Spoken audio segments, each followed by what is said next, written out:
All right, ready to deep dive into the O.J. Simpson trial. Let's do it. Buckle up, because this one, well, it's a wild ride. We're talking celebrity, race, media frenzy. And the justice system. Oh yeah, the whole system's on trial in this one. And we're going deeper than the headlines here, folks. Straight to the court documents, the first-hand accounts. We're talking about a case that gripped a nation, right? And it's incredible how relevant these themes still are today. Yeah. The O.J. Simpson trial brought up these huge, uncomfortable questions about race, justice, the influence of the media. And we're still wrestling with those same questions. Absolutely. So to understand any of it, we got to start with O.J. himself. This was the football hero, right? Movie star, spokesperson, everybody loved the guy, charming, successful. Then June 12th, 1994, everything changes. The murders of Nicole Brown Simpson, his ex-wife, and her friend Ron Goldman. And it's that contrast that's really crucial here. This wasn't just any athlete getting in trouble. This was O.J. America had this image of him, and it made the accusations even more shocking, more unbelievable. Yeah. Like, bigger they are, harder the fall, right? Right. And speaking of complicated, the stuff on O.J. and Nicole's relationship, well, let's just say not all smiles and autographs. Definitely not. When you dig into the source material, what emerges is it's a troubled relationship, to say the least. There's evidence of domestic abuse, even this chilling 911 call from 1989. You can hear the fear in her voice and hearing O.J. in the background, allegedly during an altercation. It just adds this whole other layer of, uneasiness to the whole thing. It's scary. So we have to fast forward to the night of the murders. We're talking a brutal crime scene at Nicole's condo. No sign of forced entry, but the prosecution zeroes in on something. Blood everywhere. And not just any blood that matches O.J.'s. And that's where the forensics get fascinating. It's not just blood at the scene. It's like a trail. They find blood in O.J.'s Ford Bronco, even on a pair of socks at his house. Plus, you have hair and fibers from O.J., the victims, even the Bronco, turning up on all sorts of evidence. And remember, this was the early 90s. DNA analysis was still pretty new, but it played a huge role in this case. Right. But before we disappear down the DNA rabbit hole, we've got to talk about the legal dream team O.J. assembled. I mean, Johnny Cochran, F. Lee Bailey, Robert Shapiro, legal rock stars. And their strategy, basically attack the evidence, plant that seed of doubt about the LAPD and how they handled everything. And they were good at it, incredibly good. They zeroed in on the LAPD's history, right? The racial tension with the black community, especially after Rodney King. They argued that the LAPD had a motive to frame O.J. Which honestly wasn't a hard sell at the time, was it? Public trust in the LAPD was shaky after Rodney King and the LA riots. Yeah, the timing of it all. So when the defense turns their attention to Detective Mark Furman and they start digging into his past, specifically his history of making racist remarks, it casts a huge shadow over the whole investigation. And it wasn't just vague accusations either, right? I mean, they really got into the weeds with this stuff. Yeah. Like with all that blood evidence, the defense argued that a bunch of O.J.'s blood, the blood the police took from him, it just disappeared, vanished, never accounted for.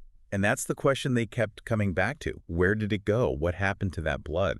They wanted the jury thinking that maybe, just maybe, that missing blood ended up planted at the crime scene. It's like that plot from a movie or something. Right, but that was their strategy, fuel that narrative, that idea of a biased, sloppy investigation. And it wasn't just the blood they went after. Everything was fair game. Oh, yeah, like that bloody sock, right? Found in O.J.'s bedroom. I mean, that feels like pretty damning evidence. Case closed, right? You'd think so, but the defense, they picked it apart.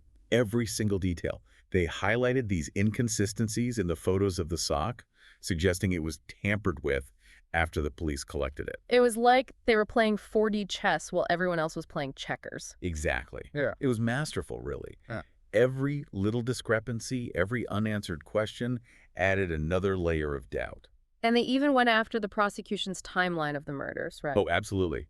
They argued that there's no way O.J. could have committed the murders, gotten rid of the evidence, and made it back home before the limo driver arrived. Which, logistically, It is a tight squeeze. it is. And remember, they brought in their own forensic experts to challenge every single assumption the prosecution made. They even suggested the murders might have happened later than initially thought. Which, again, that tiny shift in the timeline, it gave O.J. a window small, but a window nonetheless. It's mind-boggling, the level of detail they got into. But, of all the evidence, all the arguments, the moment that everyone remembers, the one that's forever seared into our brains, it has to be the glove. The glove. Man, that was strategic.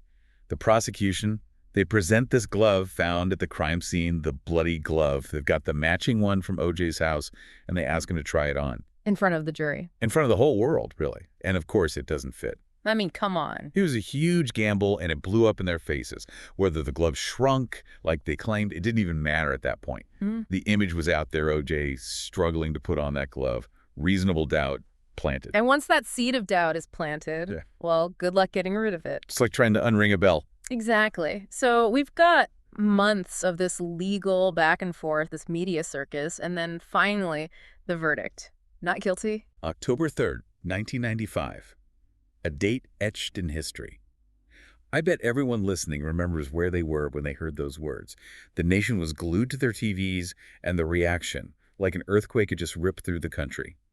And it was split almost perfectly along racial lines. Because on one hand, you had most white Americans convinced O.J. was guilty, that justice hadn't been served, and then on the other hand, you had most Black Americans feeling like, finally, someone who looked like them beat the system, a system that had failed them time and time again. This wasn't just about a murder trial anymore. It was about race, about justice, about who had a voice in America. It was huge, way bigger than O.J. himself, even. It felt like this one case. It held a mirror up to the country, exposed all the cracks and fault lines that were already there. And the media. Don't even get me started on the media. It's like they poured gasoline on an already raging fire. Oh, without a doubt.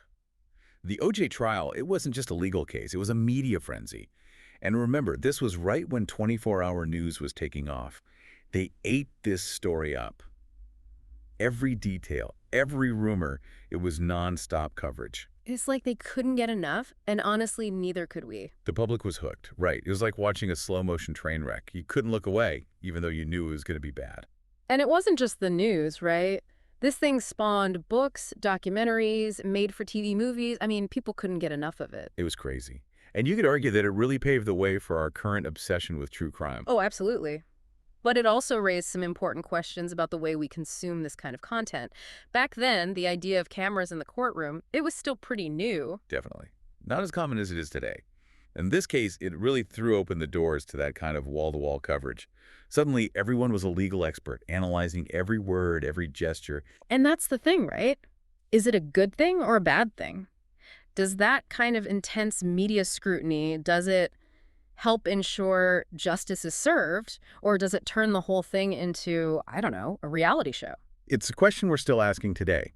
Because in the end, the court of public opinion, it's a powerful thing, and it doesn't always align with the actual justice system. Speaking of the justice system, we can't wrap up this deep dive without mentioning the civil trial in 1997. So O.J. gets acquitted in the criminal trial.